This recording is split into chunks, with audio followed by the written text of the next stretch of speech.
Welcome along to 98 Not Out, and my guest today is a very familiar face and voice to anyone that's got even a passing interest in cricket these days. Welcome to 98 Not Out, David Lloyd, aka Bumble. Morning, Bumble. Yeah, good morning, Darren.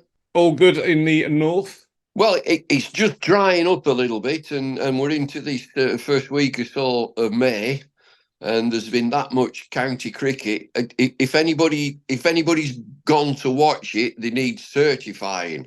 It's been freezing, it's been pouring down. It's been quite desperate, to be honest.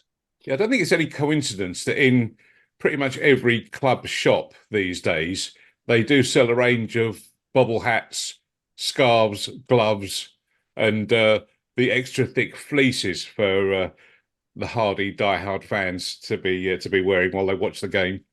Well, I think we're also being shortchanged that the county cricket has just been shoved aside, and to start playing almost in March, it's madness, and just shoehorning a bit in here and a bit there and a bit somewhere else. County cricket has always been a fabric of our society, and of course, there are not many people go and watch it because they're working, Yeah. they're doing other things. But there's a massive following. There always has been. I've been involved since the mid-60s. There's always been a huge following of county cricket. People who dip in and dip out, and what's the score? Who got what? Who did what? And it doesn't matter, in my opinion, that there's not that many people going watching. They can't because they're doing other things like working and going to school. Yeah. And it's always been the case. I mean, I just read this morning, I was doing a bit of preparation. The county championship started in 1890. So it's been around a fairly long time. And cricket in this country is called the summer sport. So theoretically, we should be playing in summer. Now, an April start to the county season is nothing unusual. But as you said, we are barely into May and we are a quarter of the way through the fixture list already. And there hasn't been a day yet where you've taken off the sweater and rolled up the sleeves because it's been a lovely day and you're putting the sun cream on. Um, why are the authorities, the powers that be, doing this to our game?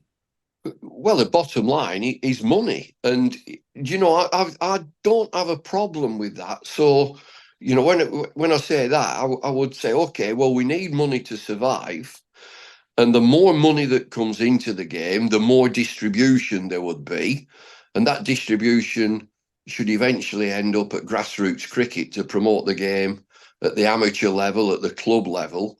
I live in North Yorkshire, and the clubs, I can tell you, around here are vibrant, absolutely vibrant, with young people being coached and learning about cricket and being involved in cricket, and clubs with 3 and 4 teams, men and women. So it's a good area. I'm not sure that it's the same in the rest of the country, but I hear that there are some great areas. And so money's not the root of all evil. Money keeps us going. And so we've got to find a way. And it's interesting that you call the powers that be. Who are they? Who are these people that make the decisions? We never find out. But in my opinion, after being involved since the 60s, it's quite easy to satisfy everybody. Because at the minute we're not satisfying everybody, we're not satisfying the customer, the supporter, and it would appear this week we're not satisfying the players.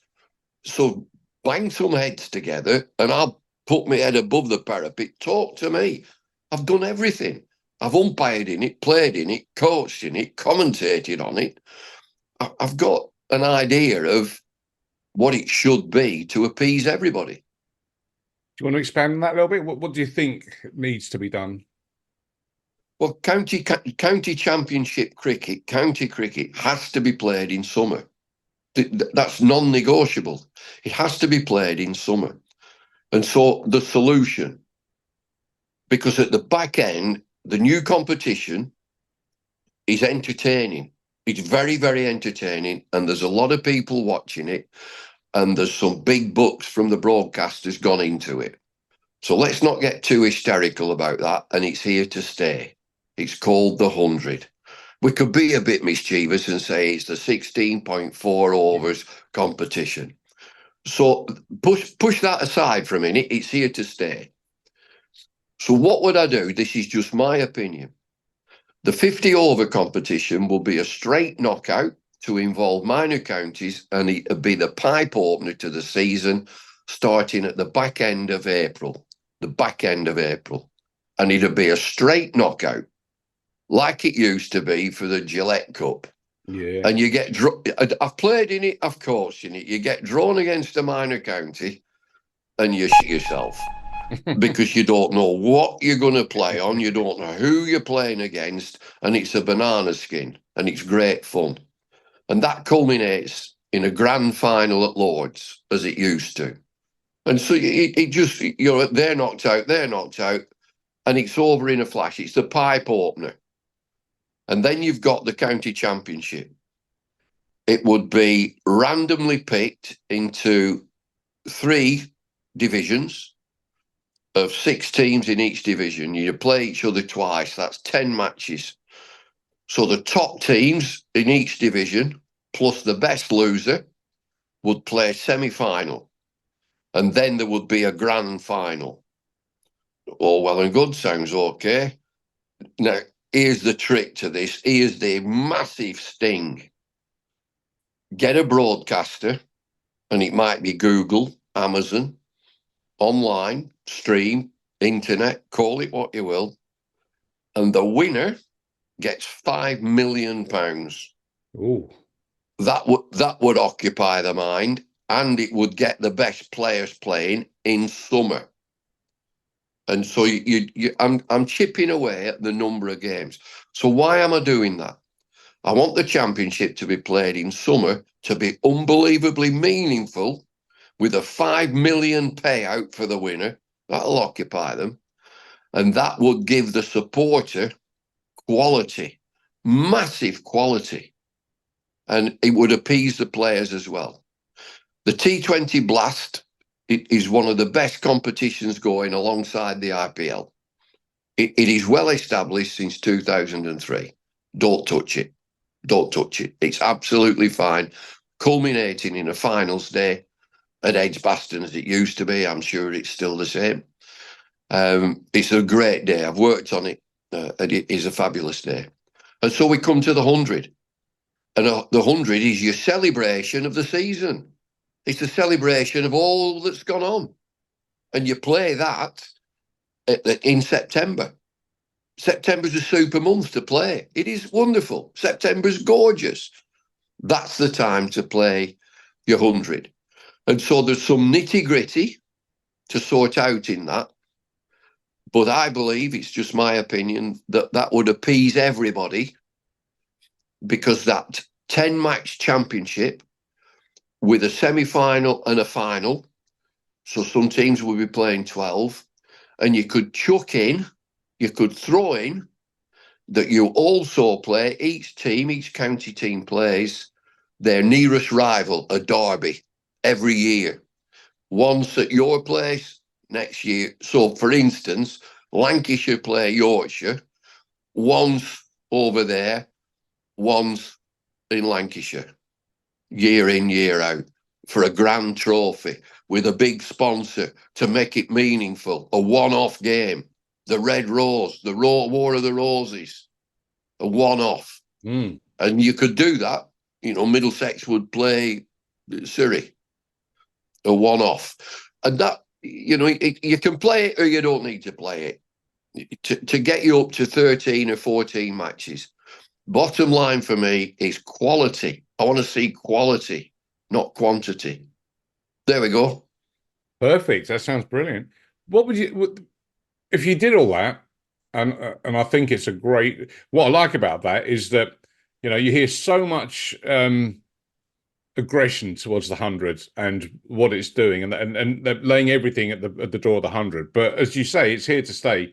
And given the investment from Sky and the BBC and all the others, you can't dismiss it. And I like the idea of putting it into September because, as you say, these days September is a lovely month to be Lovely. playing cricket. Um, Lovely. and the evenings are still warm. Okay, you're losing the light a little bit, but you've got floodlights. Would um would you devote um all of September to the 100? Would everything else have been wrapped up by September? Yes, yes, it would. As I said, there's some nitty gritty. There might be a final to put in somewhere along the way. But where there's a will, there's a way. Now, there's been a massive will to get the 100 on board. And, I can hear the vitriol about it, but it's because the vitriol is because everything else has been shoved aside. So bring everything else up to speed. And if we can find 42 or 50 million pounds for the 100, there were other broadcasters around, broadcasters from my time with Sky. And when the rights come up, there's always a little sniff from like Disney and Amazon, the online stuff. There's always a bit of a sniff from these people, and Google. They've got zillions of pounds. And with the correct marketing, we're talking about county cricket now. I'm not bothered about the others. The others is fine, absolutely fine. T20 Blast, brilliant. The 50 over a 1 day knockout competition would start the season, and it'd be good for the players, and it's decent for supporters and spectators. But to spotlight county cricket, to put it to the fore, because in my opinion, every player I've ever known in the domestic starts in county cricket. That's where they start as a young kid. They might go on and develop into other areas, but that's where they start. And so if you've got the wherewithal to make it a meaningful competition in summer, the summer sport, and the sting, as I said, there's 5 million up for grabs for the winner. Now, 5 million to a broadcaster is peanuts, absolute peanuts. But with the right marketing and the right commentary and the right razzmatazz and the right support, you'll get the best players. You'll get the best players with a dangled carrot of 5 million pounds to play for. 5 million is chicken feed to these broadcasters. Yeah, yeah. It is. It is. I think I pay that in my annual subs. Yeah. Well, yeah. I mean, there's two things. One, the supporters shortchanged, and it's apparent now that the player is shortchanged. So let me come back to my time as a coach, and all the cricket that was being played. It was unsustainable. I want to get Wazzy Makram on the park, and he's knackered. He's shattered. And so, you've got to manage that. And so with the way that I've sort of set it out, I think that's manageable to prepare, practice, perform, rest. And it's a cycle. Prepare, practice, perform, rest. And get your player up. Get him up to play 100% the next game. So you'll need a squad of fast bowlers. Fast bowlers are the engine room, of course. It's all right being a nice batter. It's lovely.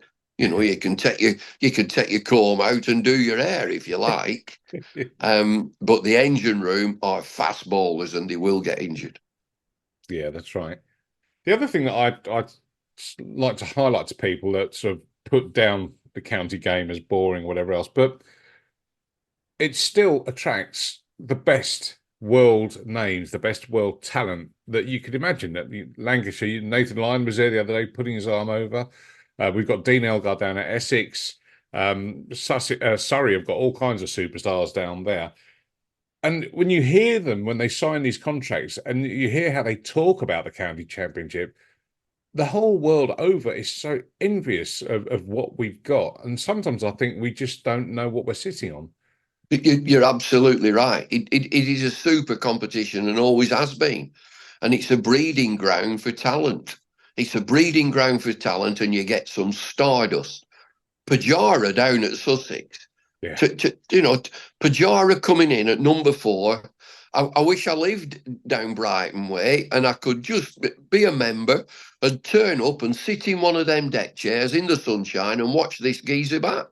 Just Mm. watch him play. And so we've had the glory times. And we were chatting on Sunday, and I chatting to Alan Ormrod was there, who was the coach, and he opened the batting at Worcester. We played against Wayne Daniel, Andy Roberts, Malcolm Marshall, Richard Hadley, Clive Good God. Rice, Sylvester Clarke, Nobby Phillips, Boycey, from Essex. These were seriously good bowlers, serious talent. And they've all come and played in county cricket. Vivian Richards, Berry Richards, Clive Lloyd, Rohan Kanai. They've all played in county. Now, you put £5 million up to play for, because whether we like it or not, the IPL is finance driven big time. Wonderful competition. Money talks. Money has always talked. And I mean, if we've got the will, if we've got the right people to say, hey, we've got a great competition here, 4-day county cricket, let's make it a bit tasty. Let's make it a bit tasty. And we'll see how boring it is. Okay? We'll see how boring county cricket is with a £5 million payoff at the end.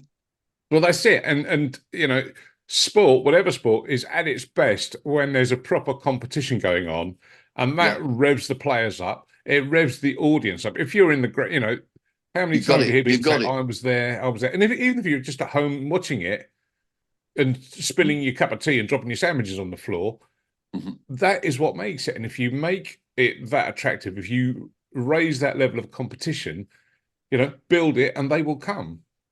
I'm absolutely certain. And I'm not sure that they might not go to the game. They might not go to the game because the trend now is to dip in and dip out of television. I'll have a look at the highlights. Younguns, and when I say younguns, sort of early teenage through to 30, they're on the tablet, they're on the phone, and they're dipping in and dipping out. What's the score? Oh, I can see the highlights. And broadcasters are not idiots. They're putting little highlight packages up, and you can dip in and dip out and see the main points of the game. It's dead simple. But I'll tell you why it's dead simple in my eyes.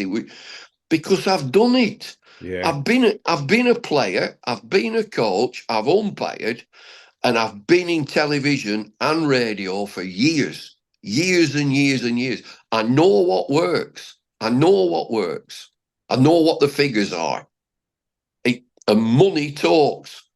Yeah, I heard it's a by the by, is this about a football club which is close to where I live, and an owner came in. He only lasted. He didn't last a year. This owner, and his first interview was on local radio, which I'm listening to. I listen to local radio, and he said, "This is not about money." And I shuddered, and dead right, Darren. I did drop my sandwiches and my cup of coffee, and I shouted at the radio, "Mate, it's all about money. Owning a football club is all about money because players are professionals." Yeah. Well, my wife's family are from Harrogate, and my Oh, father-in-law lovely. is a die-hard Harrogate town supporter. Yeah. And yeah, they're on the up. They're progressing well, and yeah, a little bit of success, a little bit of headlines, and once when it was two men and a dog stood on the terrace up there, now the place is packed. We wanted to go up there. We were up there a couple of weeks ago. We couldn't get near the place. Unbelievable. I live in York. I live just outside of York, and I'm not far from the community stadium. And that's National League, and we've just avoided relegation by 1 point. Hmm. 7,500. We got a great fan base. The stadium's a lovely stadium. It's 8,000, might be 8,500. But you're getting 6 to 7,000 people. Just imagine if we were good. Now, before I let you go, there was a picture. the other week. I don't know if you saw it, of Dean Elgar, who's pitched up at Essex and enjoying himself, fitting in well and scoring runs. But he was fielding at Chelmsford, and he had on these great big, almost a wicketkeeper-like gloves, a snood, and a bobble hat. And it just made me wonder, what would Fred Truman have made of this kind of outfit? Well, I've never seen out like it in my life. I come from the pit. I come straight up from the pit, and I can tell you, in March and April, I'd still be down the pit. I wouldn't be playing cricket. I'll tell you that. Eh? Dean Elgar, I've never heard of him. Oh dear, I did see a funny caption of someone saying, Elgar, was he Brahms and Liszt? All right, David, listen, brilliant. I always enjoy talking to you, and I really appreciate you supporting 98 Not Out. It's always great fun when you come on, and I really do appreciate you giving me your time. And I think I'm going to put this far and wide, because to me, this strategy just seems an absolute no-brainer. And coming from someone who has got so much dirt under their fingernails, probably more dirt than Fred Truman when he was down the pit in terms Well, of. I mean, when it comes up on social media, Darren, I'm going to disappear because I'll get heaps of criticism again. And just to stress, it's a talking point, it's a debate, and it's just an opinion. I'm going to cut some grass. I'm going. All right, Bumble. Brilliant to All talk. right. Thanks very much. See you soon. Bye.